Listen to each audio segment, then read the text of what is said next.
এরা পেশাদার শিল্পী নন, এমন ১০ নারী শিল্পীর আঁকা ছবি নিয়ে রাজধানীতে চলছে প্রদর্শনী। এই আয়োজনে স্থান পেয়েছে ১২০টি আঁকা ছবি।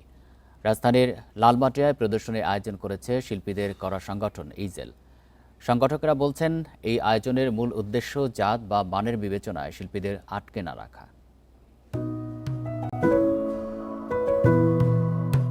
রংতুলিতে নিজেদের অভিব্যক্তি ফুটিয়ে তুলতে অপেশাদার নারী শিল্পীরা গড়ে তোলেন ইজেল নামের একটি প্ল্যাটফর্ম। সৃজনশীলতাকে লালন করে শিল্পী দর্শক সংযোগ স্থাপনে ভূমিকা রাখছে ইজেল।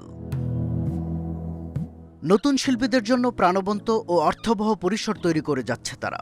উদ্দেশ্য প্রদর্শনী ও কর্মশালার মাধ্যমে শিল্প ও মানুষের সংযোগ ঘটানো। এরই ধারাবাহিকতায় রাজধানীর লালমাটিয়ায় চতুর্থ প্রদর্শনীর আয়োজন। জল রং, তেল রং ও অ্যাক্রিলিকে আঁকা ছবিগুলোতে প্রকাশ পেয়েছে শিল্পীর অসীম ভাবনা, অনুভূতি ও কল্পনার বিস্তার। ফুল, পাখি, নদী, সাগর, মানুষ সহ বিভিন্ন অনুষঙ্গ সহজেই ছুঁয়ে যায় শিল্পপ্রেমী দর্শককে, খুলে দেয় ভাবনার জানালা। বিকালবেলা এরকম সুন্দর একটা জায়গায় আসা এবং সুন্দর সুন্দর ছবি দেখা, এটা তো খুবই ভালো একটা অভিজ্ঞতা। অনেকদিন পরে তো সুন্দর হাতের আঁকা জিনিসগুলো দেখে মনটা অনেক শান্তি লাগতেছে। আমি ইনশাল্লাহ আবার আসবো। তাদের আর্ট যথেষ্ট সুন্দর। শিল্পী শাহরিন সুলতানা সিজনের ঝোঁক জল রঙেই বেশি। প্রকৃতি যেমন তাকে টানে, তেমনি ঐতিহ্যের প্রতিও আগ্রহ প্রবল। আমরা সবাই এক একজন এক একটা ব্যাকগ্রাউন্ড থেকে এসেছি।